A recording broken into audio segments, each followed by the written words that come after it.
Hello, this episode of the Sankofa Pan-African series will be celebrating the life of the legendary Mansa Musa. Musa Keita I is better known as Mansa Musa. He left huge footprints in the sands of time. Although not much is known about his early years, because some accounts believe he was the grandson of Sundiata Keita. Others record him as the grandnephew of Sundiata. Mansa Musa Keita is also believed to have been the grandson of Abubakar Keita I, who was a nephew of Sundiata Keita, the founder of the Keita dynasty and the Empire of Mali. It was Sundiata Keita who established the territorial base of the empire and laid the foundations for its prosperity. Now, his given name, Musa's given name at birth was Musa, whilst Mansa is the Mandinka word for ruler or emperor. Musa Keita became the 10th ruler or Mansa of Mali in 1307. Prior to becoming Mansa of Mali, he served as deputy to Mansa Abubakar II, who was his predecessor. Now, Mansa Abubakar II was an explorer who went missing when he took a sea voyage to find the end of the Atlantic Ocean. Now, the empire which Mansa Musa inherited controlled territories that were rich in gold, salt, and copper. Mali also monopolized trade between the north and interior of the African continent. Under Mansa Musa's rule, the empire grew even wealthier. The reason why Mansa Musa is one of the best known African rulers is the wealth that he controlled as the emperor of what was most likely the wealthiest empire on earth during his reign. Now, during Mansa Musa's reign, Mali had an army of about 100,000 men, which included an armored cavalry of 10,000 horses. Mansa Musa doubled the territory which he inherited and maintained Mali's vast empire, which controlled lands covering the Gambia and Lower Senegal in the west, and in the north, the empire incorporated the entire length of the Western Sahara border region. In the south, the Boer region and the area which later became known as the Gold Coast. Mansa Musa was far-sighted, and in order to administer the vast empire under him more effectively, he split it into provinces and appointed governors to administer them. Now, he also put in place proper record-keeping procedures and had records sent to the centralized government office in Niamey, which was the capital. All of this attention to effective administration, as well as taxes on trade, firmer control of the gold and copper mines, as well as tributes from the territories, helped Mansa Musa to consolidate and increase the wealth of the empire.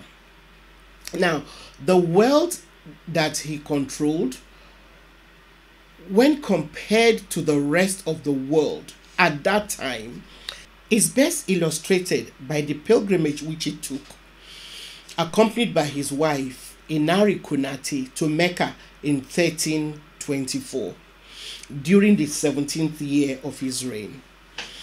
Reports show that his entourage to Mecca consisted of 60,000 men, including a personal retinue of 12,000 people, all dressed in brocade and silk. Mansa Musa, who rode on horseback, was directly preceded by 500 people, each of them carrying a gold-adorned staff.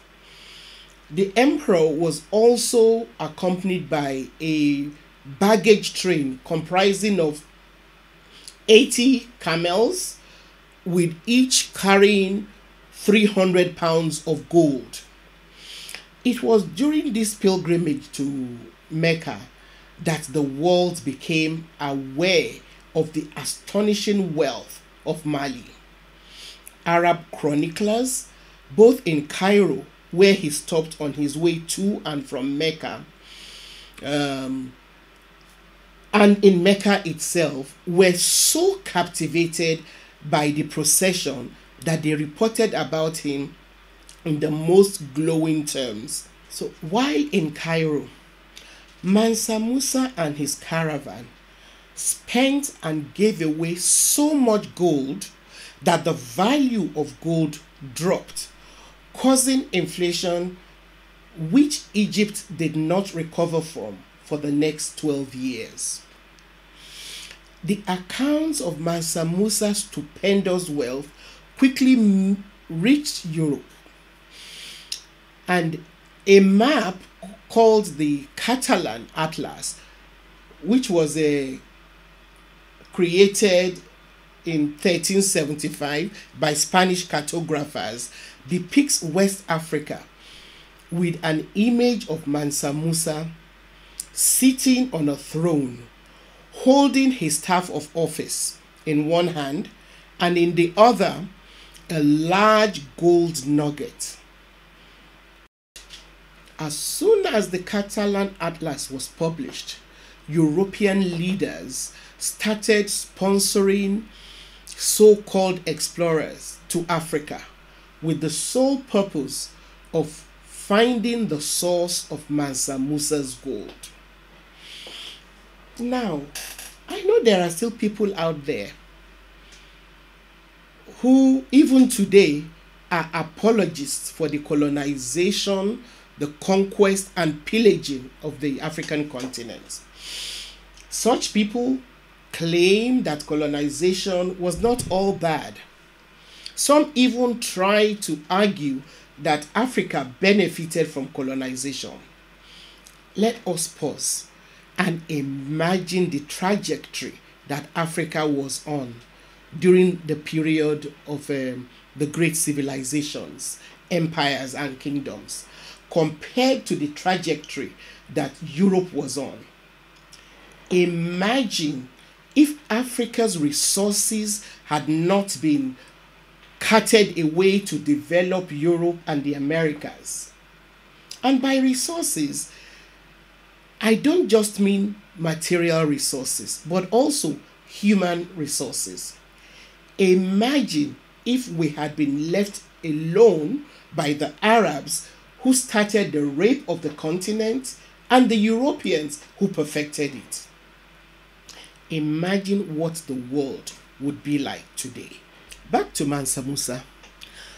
Some of the legacies which he left behind, in addition to the organization and the smooth administration of the empire, which I mentioned earlier, include architectural innovations in Gao, Timbuktu, Niamey, and other parts of the empire.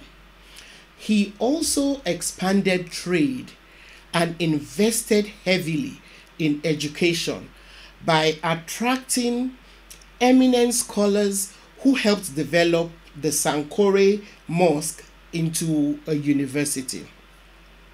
Unlike modern day universities, The university, founded in Timbuktu, had no central campus or organization, but was made up of several independent schools.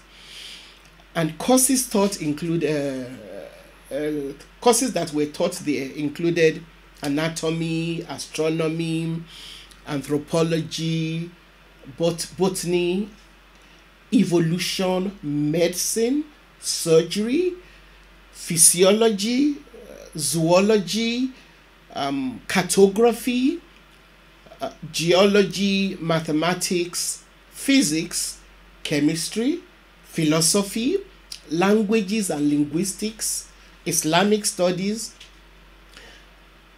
geography, history, and various forms of art.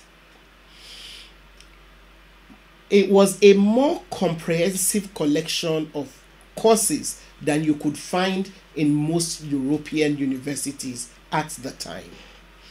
Anyway, thank you for being a part of this episode. Please subscribe if you haven't done so. Like us, and please share our videos with your contacts. See you next time.